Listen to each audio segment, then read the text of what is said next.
की इंतहा हो चुकी है हमारे देश के अंदर। जुल्म हो रहा है दलितों पर, ओबीसीज पर, आदिवासियों पर, मुसलमानों पर।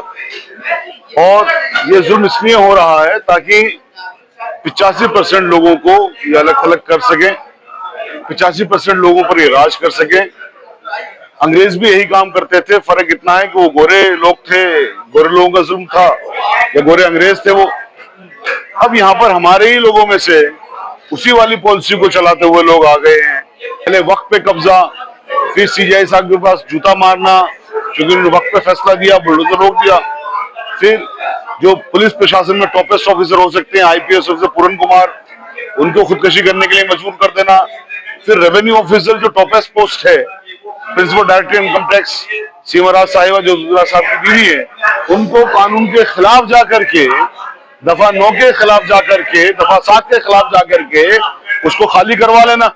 अगर वो दलित कोई रेवेन्यू ऑफिसर भी बन जाए टॉप का, तब भी उसको जलील करने का काम किया जा रहा है। वो आईपीएस ऑफिसर बन जाए तब भी उसको जलील करने का काम किया जा रहा है। इतना जलील कर दिया कि मजबूर इनको खुदकशी करनी पड़ी।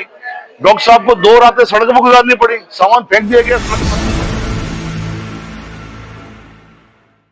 साफ सा मकसद है कि जुल्म की इंतहा हो चुकी है हमारे देश के अंदर। जुल्म हो रहा है दलितों पर, ओबीसीज पर, आदिवासियों पर, मुसलमानों पर। और ये जुल्म इसलिए हो रहा है ताकि 85% लोगों को ये अलग थलग कर सके, 85% लोगों पर ये राज कर सके। अंग्रेज भी यही काम करते थे, फर्क इतना है कि वो गोरे लोग थे, गोरे लोगों का जुल्म था, या गोरे अंग्रेज थे वो। अब यहाँ पर हमारे ही लोगों में से उसी वाली पॉलिसी को चलाते हुए लोग आ गए हैं। सेम पॉलिसी, इंसानों को इंसान नहीं समझते, धर्म के नाम पर, जाति के नाम पर, रिलीजन के नाम पर। तो ये एक आंदोलन जो चल रहा है, एक भीम के नाम पर, भीमराव अम्बेडकर साहब के नाम पर एक रैली करने जा रहे हैं 30 नवंबर को, जिसका है भीम रैली। और वो ये बताने के लिए है कि आप चाहे कितने भी जुल्म सितम कर लीजिए, उस जुल्म सितम से डरने वाले नहीं है। पहले वक्त पे कब्जा, फिर सीजीआई साहब के पास जूता मारना क्योंकि उन्होंने वक्त पे फैसला दिया, बुलडोजर रोक दिया। फिर जो पुलिस प्रशासन में टॉपेस्ट ऑफिसर हो सकते हैं, आईपीएस ऑफिसर पूरन कुमार, उनको खुदकशी करने के लिए मजबूर कर देना।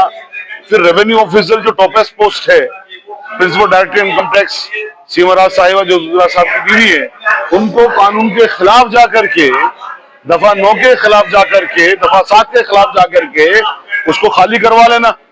और तमाम तरह के उसमें अनुकूल बातें करना, तमाम तरह के उसके अंदर ये एक प्रोपेगेंडा करना कि साहब उन पर ड्यूज बाकी थे, वो तो अनऑथराइज्ड ऑक्यूपेंट थे, जबकि कोर्ट के अंदर उनका 1 पैसे का ड्यूज नहीं था। तो मतलब ये है कि अगर वो दलित कोई रेवेन्यू ऑफिसर भी बन जाए टॉप का, तब भी उसको जलील करने का काम किया जा रहा है। वो आईपीएस ऑफिसर बन जाए तब भी उसको जलील करने का काम किया जा रहा है। इतना जलील कर दिया कि मजबूर इनको खुदकशी करनी पड़ी। डॉक्टर साहब को 2 रातें सड़क पर गुजारनी पड़ी, सामान फेंक दिया गया सड़क पर। इस तरह का जुल्म।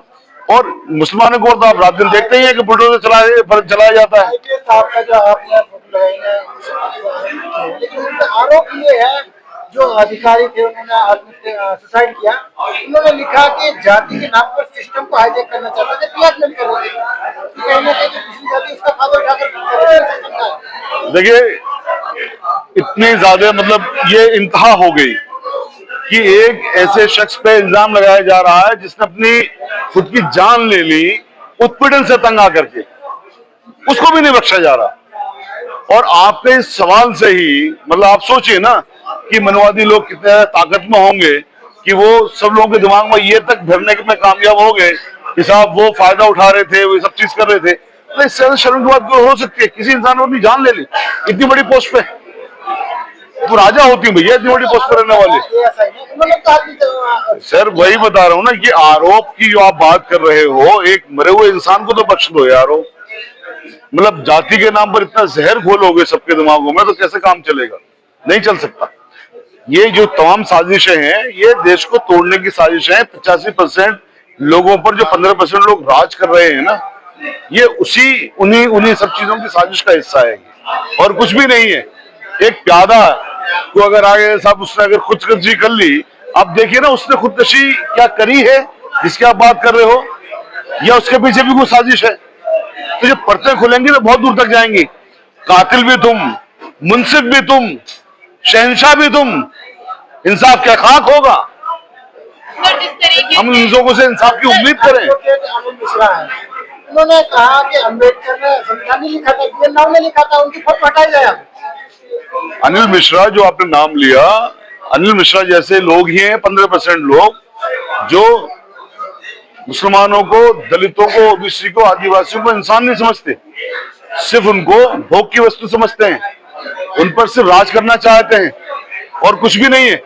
तो ऐसे लोगों को, दरअसल ऐसे लोगों की जो जगह है ना वो हकीकत में जेल है। इन तमाम ऐसे लोग जो 15% लोग, उनकी जो जगह है वो जेल है और कुछ भी नहीं है। तो ऐसे लोगों को जेल में भेजने का काम होना चाहिए। लेकिन आपको लगा कि वो ऐसे लगाया जाता है, वो अनिल मिश्रा की वो कह रहे हैं कि 90% झूठे केस होते हैं, कहीं ना कहीं इस पर लगन लगाने की जरूरत है। भाई जो आप झूठे केस की बात कर रहे हो, अनिल मिश्रा ने पता नहीं कौन सा आधार पर कहा है। हमारे मुल्क के अंदर अगर आप उसकी बात करें, जो बुलडोजर चलाया जा रहा है वो सारा सच्चा चलाया जा रहा है क्या? वो झूठे नहीं है? तो कोर्ट में कोई केस अगर साबित नहीं होता है, इसका मतलब ये नहीं है कि केस झूठा हो गया।